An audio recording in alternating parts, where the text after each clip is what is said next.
Hey,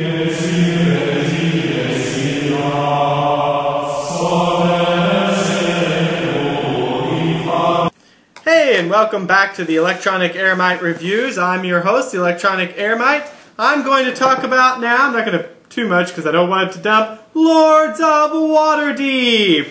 A game by a Dungeons & Dragons themed game by Rodney Thompson and Peter Lee, and developed by Wizards of the Coast. So let me go ahead and set this up and let you look at it. Alright, here we go. Here's the Lords of Waterdeep board. It is huge and very nice. Very cleanly detailed, I think you'll find. It reminds me of the quality of board that you saw with Conquest of Nerath and other Wizards of the Coast board games. Wizards of the Coast, of course, used to be known for its card games, and now branching out into board games with things like Legend of Drizzt, or Castle Ravenloft, and Conquest of Nerath, which is sort of that Risk kind of clone thing, Axes and Allies, if you will. And now it's branched out into the Euro game, which might seem like, what? Dungeons & Dragons as a Euro game?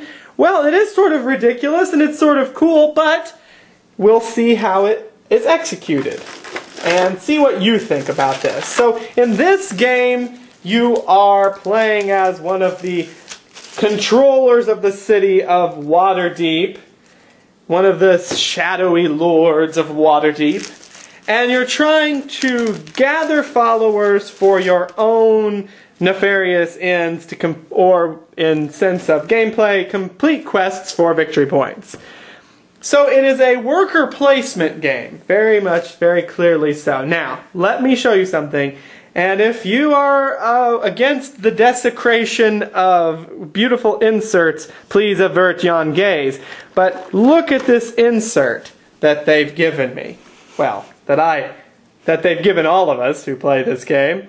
It is a beautiful insert. It is the best insert I think I've ever seen, and I think that Conquest of Nerath had an excellent insert. I usually get a Plano box for these things. Now, here's where I talked about the desecration. Because this game the insert will not fit the sleeved cards, I had to use an X-Acto knife and cut out the very wonderful, you can sort of see I can lay that back in, the very wonderful card holders. But it's not a big problem. Because I prefer having cards that will last, and I will say, just like most of the Wizards of the Coast board games, all of the Wizards of the Coast board games, their chits are great, their wooden cubes are good, their wooden men are good, their plastic, there's no plastic in this one, but for Conquest of Nerath, their plastic was great, their tiles are good, their card stock sucks. It's no good. So I think it's necessary to sleeve them, and let me show you, I'll show you the sleeved cards here. These are the quest cards. Look at all the quest cards, really cool stuff. And so what I did was, because the insert would not fit the sleeve cards, why they couldn't, if they had plenty of space to just put a little bit extra for the sleeve cards, they didn't. Because it won't, I use an X-Acto knife and cut these out and just put the cards in baggies and put them in. Works perfectly. The insert is still structurally sound. No problem at all. So that's what you're looking at here. Beautiful insert. You have your agents. These are your workers. They're all little men, see? You've got the different resources you're trying to gather, which are basically themed here to be adventurers for the D&D universe. You've got wizards, thieves, fighters, and clerics, which I think is neat. So in this game, you're actually collecting adventurers. So your resource, quote-unquote, you're generating is they're adventurers, which is a neat theme. I mean, you don't really feel like you're grabbing adventurers and recruiting them, I guess, in a sense, but it's a neat theme in the sense as though that you can think about it as going to the local tavern or going to these training areas and grabbing yourself a fresh recruit and ready to finish a quest. So from a theme perspective, it really does feel different than just your regular worker placement. Like Kalis, which I think this has a lot in common with, or some people are going to be going to BGG right now when I say this, Constantinopolis, a fantasy flight game that got a little bit of buzz and then disappeared off the radar because it wasn't a particularly good game. This actually, I believe, Lords of Waterdeep has a lot of Constantinopolis, or even Troyes a little bit, within its gameplay. It's not, I would say, well, we'll talk about all that in a minute. Here are your gold coins. And, you know, they went the extra mile to poke a hole in the middle of them. Well, you have to poke the hole. I think it was unnecessary, but that's it's kind of neat. And they fit nicely there. Here are the 5 gold coins, and they made them into neat little moon shapes. That's cool. Victory tokens. They're not points. You keep your points on the board, actually, but these will award a point to you. Are a nice little jewel, which is cool. And then buildings, which are really nice. And they have a little notch, so that when you buy one and you own it, you can fit your little ownership token there. And that's really kind of cool. See if you can see that up close. There we go. It'll do different things. Different buildings do different things. So the basic premise of the game is that you're going to have a certain number of workers, agents if you will, and you're going to put them on the board in a round-robin fashion from first player around. Oh, and also, let me show you, these are player mats. These are where you keep, I think they're really cool. No reason to actually have them. They could just been black, blue, green, red, and yellow, but they've named them Knights of the Sash, the red sashes, the silver stars. If you're familiar with the Waterdeep and Final Fantasy, Forgotten Realms, universe, then you will be familiar with some of these names. For example, some of the lords, like this is Peregrine the Paladinson, but the one that everybody's going to know if they know this universe is, of course he had to be the very last one, Kelvin Blackstaff. So those are cool. I like that. So there's different things going on here. Actually, I showed you these lords. The lords sort of act like a mission card that you get in the very beginning. Everybody's given a lord, and they will do different things. So, for example, Kelvin this is Peregrine the Paladinson here. He gives you an extra 4 victory points for every piety quest and warfare quest you complete. So you get one of those, and they're hidden, kind of like in Troyes, where you're going to get that. So the patron that's going to change your victory point at the end. So that sets the tone for what strategy you're going to use throughout the entire game. And that's kind of fun in the sense that otherwise this would just be a worker placement game and you're just going after the best quest. Sometimes the best quest for one person is not the best quest for the other person. And there's a huge stack of quests here. And they will show you, you actually will start with a few and then others will be up in the quest area in the inn, the Cliffwatch Inn, and you can then pull them off. So you can think of these in a sense as contracts and only one person can have them. So you'll be not only fighting for different heroes, different adventurers, different resources, and also gold. You'll also be fighting for placement to grab these quest cards. So, for example, this quest requires 2 fighters and 1 cleric, and 4 gold, and will reward you 8 victory points. And then also, since it's something called a plot quest, this will stay out for you, so that whenever you complete another commerce quest, any additional commerce quests, you'll score extra 2 victory points. So some are plot quests, others are just one-time affairs, so that whenever you get them finished, they just do one thing. This is a piety quest here. 2 clerics and 1 wizard. Form an alliance with the Rashimi. 10 victory points, and you'll get another quest card from the Cliffwatch Inn. So that one will, once you get rid of this one, once you do that one, then you'll be able to grab another one, another contract, if you will. So those are neat. They have different rewards. Sometimes they don't reward you with any victory points, but they reward you with a special man that you can use for the rest of the game, another worker.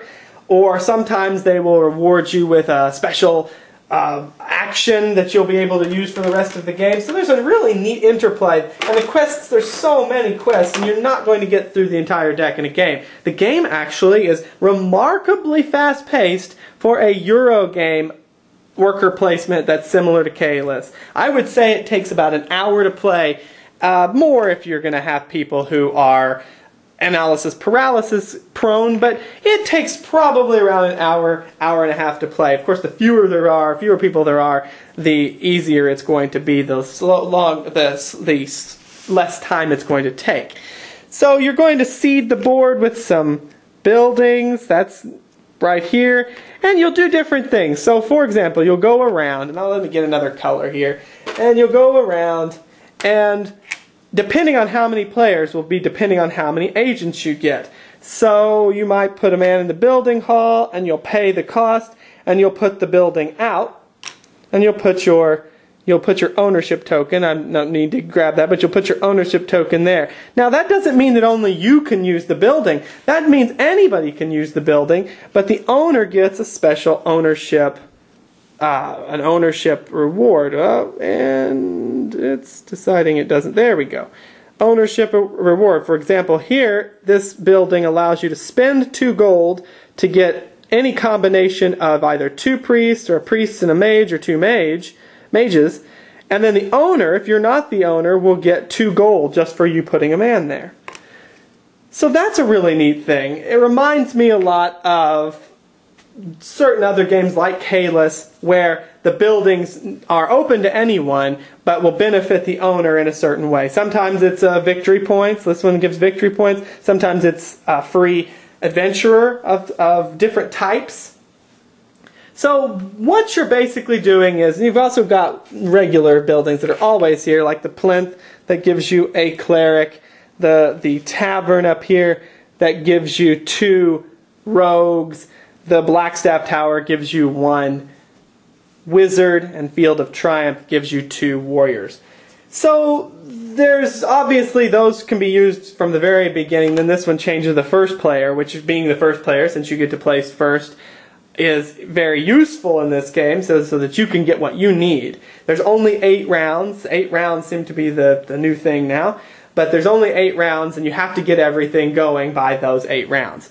And basically what you're doing is you're getting those resource guys. If you want to think of it just in purely mechanics terms, you're getting resources to overcome a contract, and you may do, every time you place a man, you will place one of your agents, you will get whatever resources or do whatever the action is, then right afterwards you can then decide if you want to finish a quest. So you can only do 1 quest per turn, but multiple quests per round as you go around the table. Just every time you place an agent, then you're allowed to finish a quest. So from a purely mechanical standpoint, you're grabbing colored cubes to apply them to a pattern on a quest card that will then give you some reward.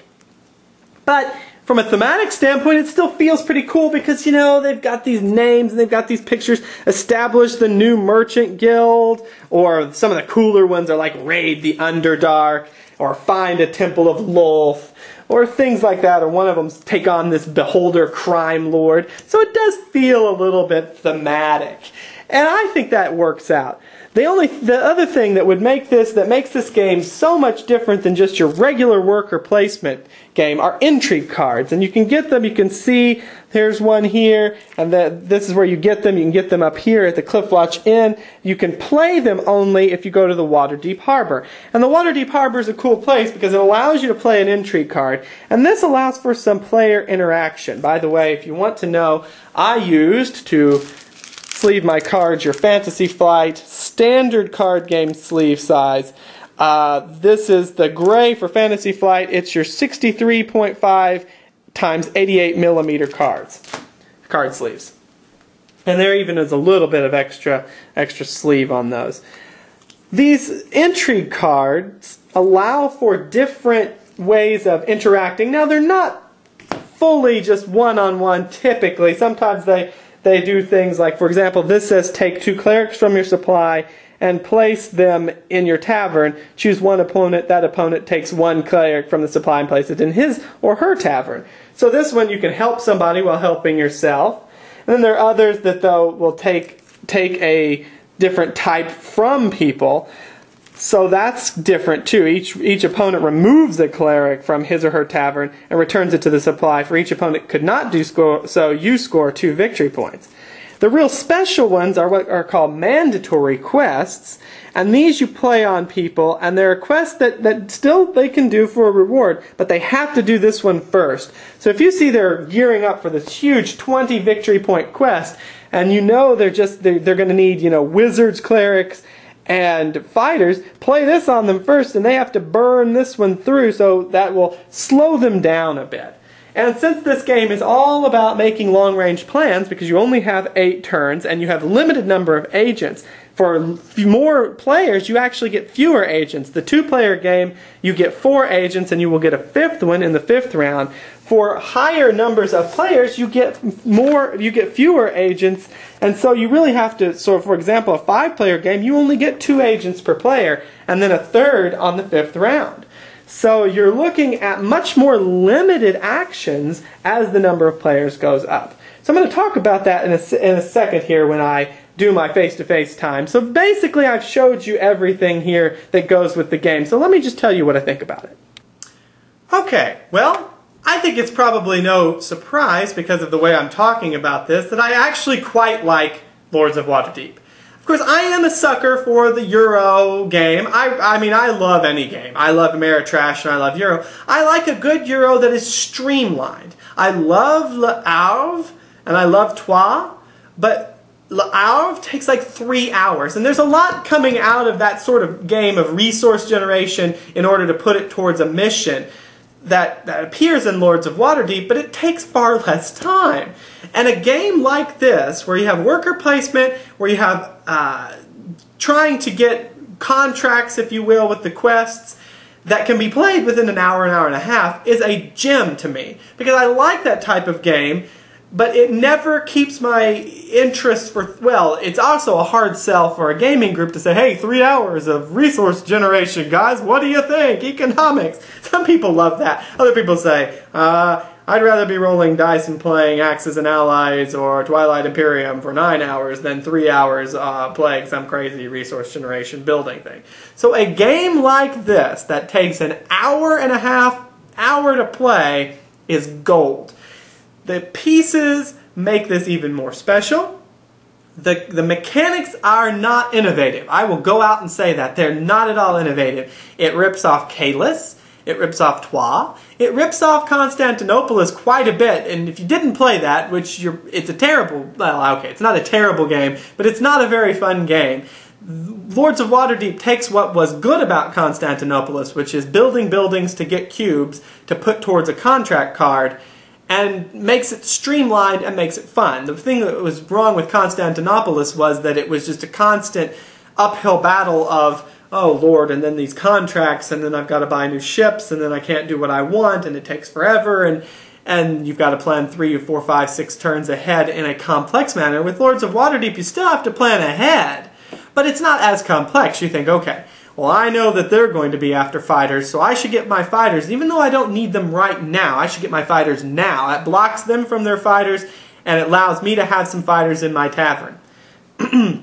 So, I think Lords of Waterdeep takes some of these great Euro, non-innovative because it's been used in other things, but puts them together in a way that are really, that's really special. So you've got your Intrigue cards, which are sort of like event cards. You can only play them from the Waterdeep Harbor, and of course you say, well, why would I do that when I can just go get stuff? Well, Waterdeep Harbor allows you to reassign your men at the end, so you're basically saying, okay, I'm going to put a man here and play a card, and that means that I'm going to go last. Of course, 3 people can put into the Waterdeep Harbor, but that means I'm going to have to I'm going to delay my worker placement till the end to be allowed to play a card. And so it's a risk-reward in that sense. The cards are good and they're fun. I think that it's going to depend on your number of players, as certain cards will be more useful for higher numbers than fewer numbers of players.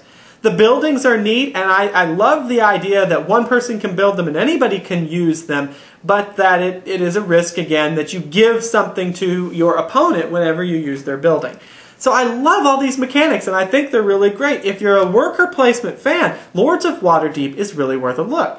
And if you're not a D&D fan, and if you're going to play this game with, I think the weirdest thing about this game that might be a problem for some is that the D&D people, I think, are more along the lines of your Ameritrash, role, fighting, Conquest of Nerath style game, or Legend of Dritz, which is sort of D&D light style game. So it's going to be a strange sell to the D&D dice rollers to play a Euro game that's about resource generation. I mean, I'm generalizing here, obviously. I'm a D&D fan, and I play D&D, and I love this game. So I'm generalizing here in a sense.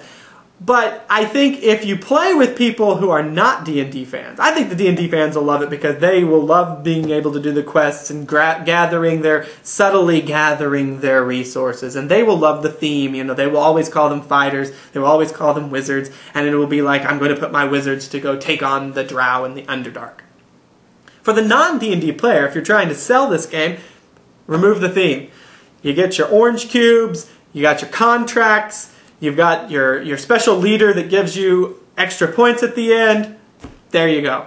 Remove the theme, then eke the theme back in a little bit as they're more comfortable, but when you're teaching it to a non-D&D player who doesn't care if they're fighters or orange cubes, then take the theme away. And it's fine, and you'll be alright. And then you can, like I said, just sort of eke the theme back in a little bit. See, my wife is not, I mean, she played D&D, but she's not a huge fan of D&D, so when explaining it to her, just explaining it to her along the lines of resource cubes and buildings in a more sort of general toi kind of sense, or general l'Arve, or general Agricola kind of sense would be better. Here's some resources, and you put your men together and you get a contract. So I think it can appeal to anybody, really. You can take the D&D out of it and it'll be all right. And then maybe you can actually gateway it into some higher level D&D kind of things here. But I don't know. That's a long range planning.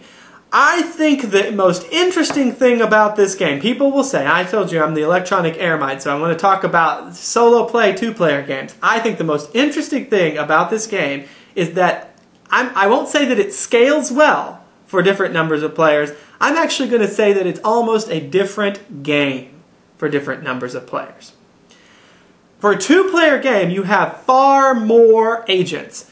And so you are able to pretty much, almost, sometimes you will be, out the gate, be able to get your quests. Now, some of your places, see for example like the Plinth that starts out, and Blackstaff Tower starts out only giving you 1 cleric and 1 wizard. Typically, even some of the buildings, it's a little harder to get multiple wizards and multiple clerics. It's much easier to get multiple fighters and multiple thieves. You almost always get 2 of those, sometimes more.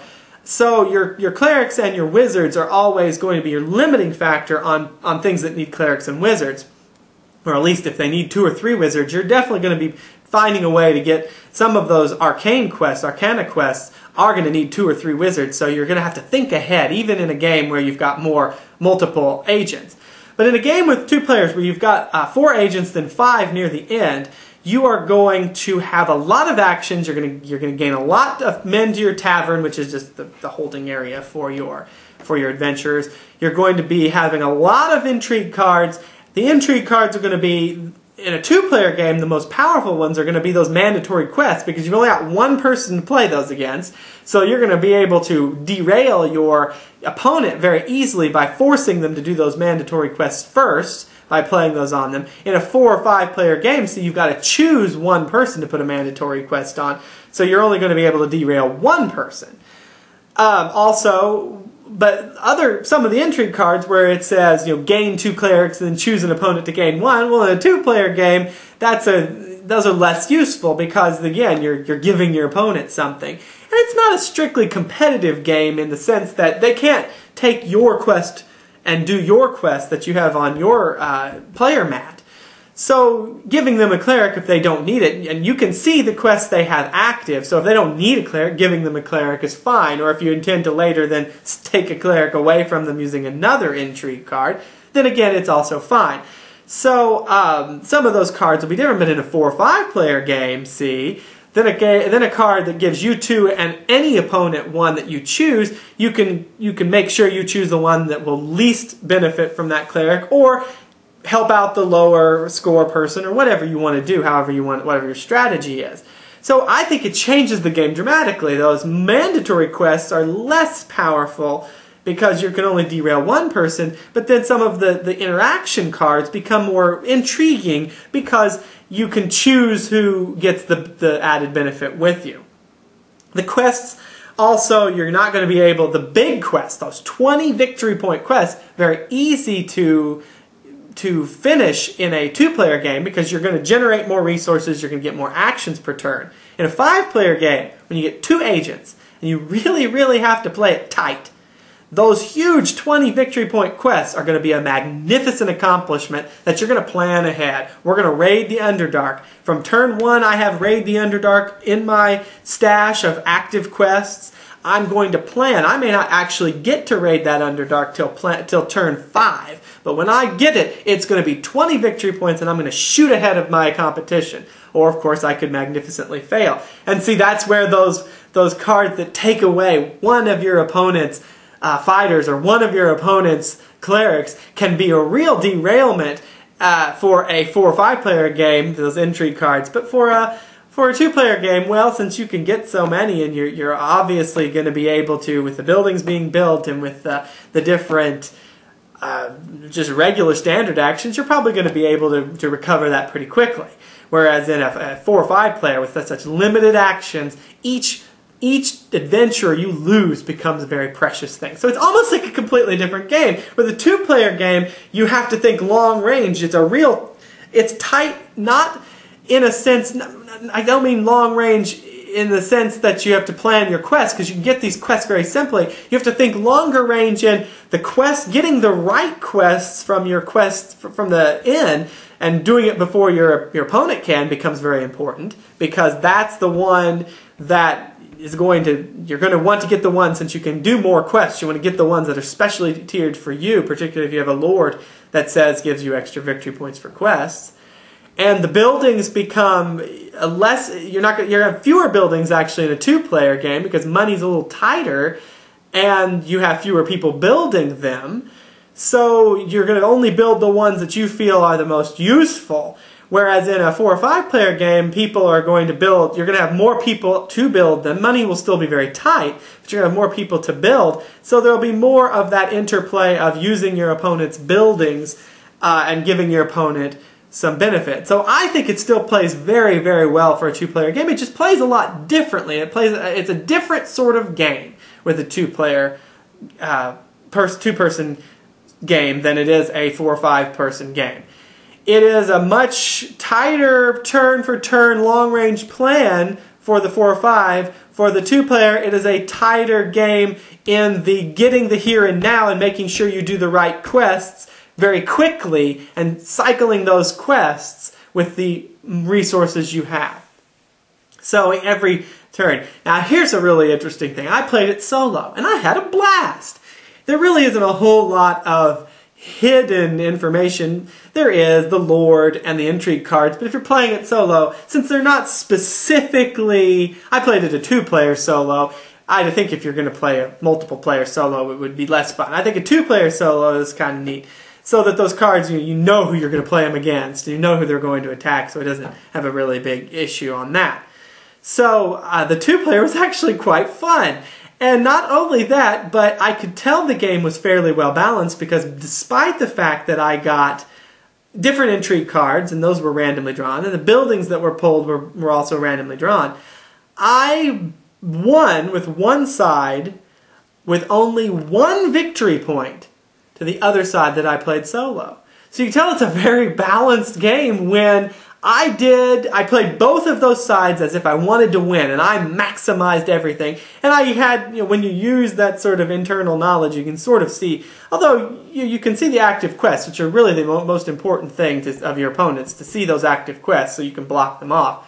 When you can play a game like that, a solo game like that, and win by only 1 point with one side, when the point difference is 1 point, that is a really interesting accomplishment to show you how balanced that can be when there are people playing this, 2 people playing this and working on their own accord and trying to do the best and maximizing their strategy. So like I said, I mean, I'm not brilliant or anything, but I tried to maximize the strategy of each person, of each side, and still came out where it was almost a win for either side. And the only thing that came up that was different was just that probably when I would do a first person who got to go first, there was one particular turn where I blocked off a key element that the other guy needed and had to had to wait till the next round to do. So by that time, the person who had blocked off that key element had gotten a quest done and gotten cycled into a new quest, and so that was it. That was the major issue. So really, Lords of Waterdeep is a great worker placement game. I'm gushing about it, and I really, really like it. I think it's one of my favorite games, period, now. After playing it some and looking at the mechanics and thinking about the strategies, I think it's one of my favorite games that has come out recently, and also maybe one of my favorite Euro-style games, if not one of my favorite in general. So I really do love the Lords of Waterdeep. I think that the components are great, the insert is great, everything is done in high quality. Wizards of the Coast is now becoming a competitor on the high quality aspect. Funny enough though, Wizard of the Coast, when they do their board games, they make the card stock, which you're looking at the people that make Magic the Gathering, and their card stock for these board games is just a little subpar. But I sleeve them and they're fine. These are better, I think, than Conquest of Nereth.